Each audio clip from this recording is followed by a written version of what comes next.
O que acontece com a empresa quando um dos sócios falece? Imagine a seguinte situação: uma sociedade limitada tinha 3 sócios e um deles veio a óbito. Dias após, os herdeiros desse sócio falecido bateu à porta da empresa, conversou com os sócios remanescentes e disse que a partir daquele momento os herdeiros iriam ocupar o lugar daquele sócio que faleceu.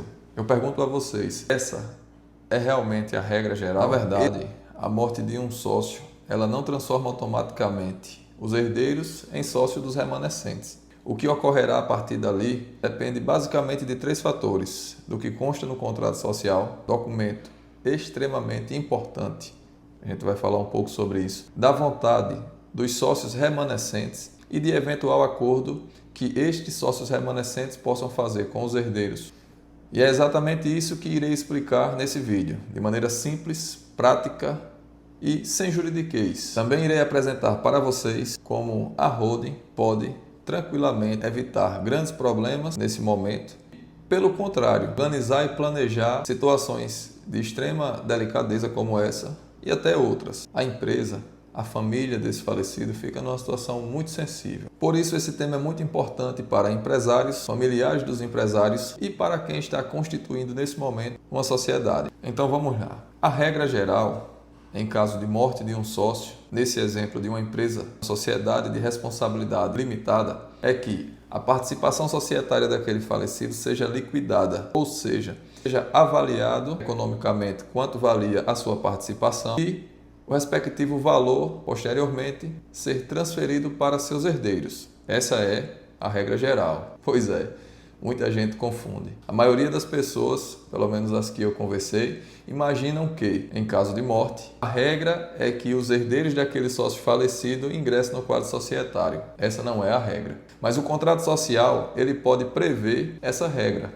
ou outras. A importância desse documento é muito grande. Então aqui existe um ponto muito prático. Quando os sócios remanescentes decidem por liquidar a participação societária do falecido, ele simplesmente precisa fazer a alteração no contrato social. Ele não precisa de alvará judicial, ele não precisa de formal de partilha, ele não precisa de autorização ou anuência de herdeiros do inventariante. Também algumas pessoas pensam. Essa liberdade de decisão, ela é muito importante para a continuação da empresa e é fundamental que você tenha conhecimento dela para não atrapalhar a continuidade do seu negócio pensando ou acreditando que essa burocracia adicional ela é necessária. Além disso, tem um ponto muito importante. Para acontecer a alteração no respectivo contrato social, não é necessário, não é requisito também que haja a apuração de haveres e o respectivo pagamento para os herdeiros. Não. Esse é um ato que será realizado posteriormente. Uma coisa não tem nada a ver com a outra. Então, primeiro passo: realiza a alteração no contrato social, sai do quadro societário aquele sócio falecido, com a liquidação das suas cotas, através da apuração de haveres. Em seguida, haverá o pagamento para os herdeiros.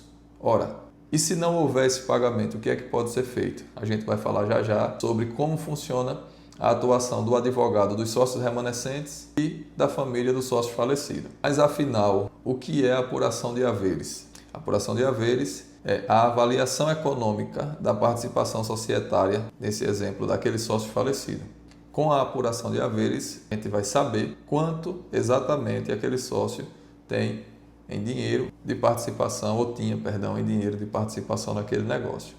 E esse cálculo da apuração de haveres pode seguir o que consta no contrato social ou, em sua ausência, segue a regra geral que está prevista em lei. Então, com a morte de um sócio, 3 possibilidades podem existir. A primeira seria essa, que é a regra geral: a liquidação da participação societária e o posterior pagamento aos herdeiros. E o terceiro caminho é a substituição ou sucessão do sócio falecido. Nesse caso, pode ser por meio de herdeiros ou um dos herdeiros ou até mesmo um terceiro, mas isso depende do que consta no contrato social e depende de eventual negociação que pode acontecer entre os sócios remanescentes, os herdeiros e até mesmo esse terceiro. E aqui reside uma diferença muito grande. Na primeira e na segunda hipótese, não é necessário qualquer alvará judicial ou formal de partilha ou mesmo anuência de herdeiro de inventariante. Todavia, nessa terceira hipótese, é requisito o alvará judicial ou um formal de partilha, porque nesse caso haverá uma transferência de cotas. Então, tome muito cuidado. Liquidar cotas é uma coisa, transferir cotas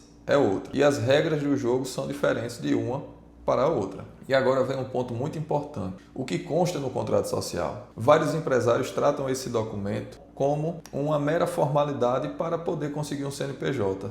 Não sabem eles o grande risco que correm em ter um contrato social padrão, muitas vezes um contrato social que é utilizado para uma empresa de serviço, é utilizado para uma empresa que é uma distribuidora, para uma indústria, enfim, para vários segmentos diferentes é utilizado o mesmo documento. Você acredita que isso dá certo? Seja sincero. Então, sem saber da importância desse documento, ele deixa de se proteger de grandes problemas e deixa também de realizar planejamentos fundamentais para a saúde financeira do seu negócio, para a estabilidade do seu negócio e para a continuação do mesmo. O contrato social pode prever o que acontece com a morte de um sócio. Por exemplo, ele pode definir como será feita a liquidação. Se for o caso, deixar até pré-determinado o valor das cotas daquele sócio e a forma de pagamento, evitando assim um desgaste grande para a sua família e para os sócios remanescentes. E muitas vezes essa situação acaba onde? No Poder Judiciário e demorando anos e anos, atrapalhando a família, atrapalhando a empresa, atrapalhando todos. Ou seja, quem não combina antes, via de regra,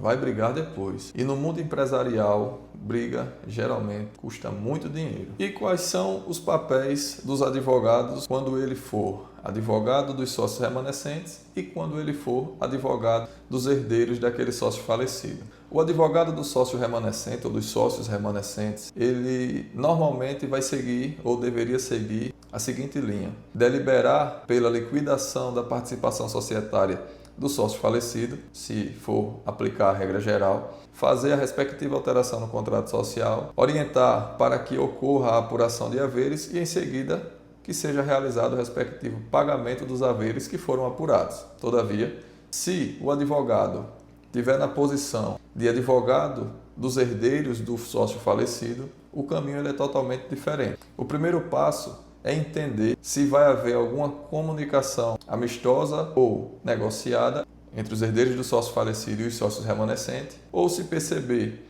que haverá dificuldade nessa comunicação, o primeiro passo é notificar os sócios remanescentes sobre a apuração de haveres. E para isso ele iria analisar o contrato social, se existe alguma regra definindo como será essa situação e, em sua ausência, os sócios remanescentes, a empresa teria ali 90 dias para realizar o respectivo pagamento dos haveres. Ultrapassado esse prazo, os sócios remanescentes estariam em mora e, naturalmente, terão que pagar juros de mora. Todavia, se o advogado dos herdeiros perder esse timing, ele precisar entrar com uma ação de apuração de haveres, somente após a citação dos sócios remanescentes é que irá contar esse prazo dos 90 dias. E normalmente, quando precisa entrar com ação para organizar a petição, para protocolar, às vezes demora a acontecer a citação e aí os herdeiros acabam tendo um prejuízo financeiro muito grande. Traduzindo, notificar corretamente e no prazo certo faz toda a diferença. Uma atitude que também seria muito importante, na verdade ela é a mais aconselhada,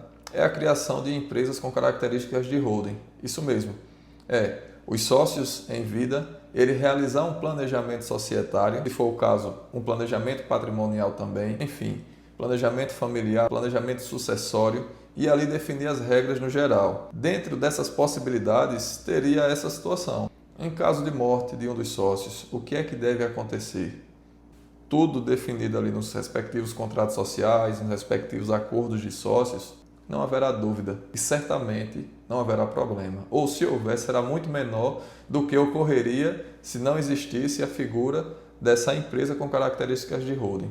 Esse conteúdo foi sentido para você? Você conhece algum empresário, algum sócio que precisa ter conhecimento sobre esse assunto? Então, envie esse vídeo para ele.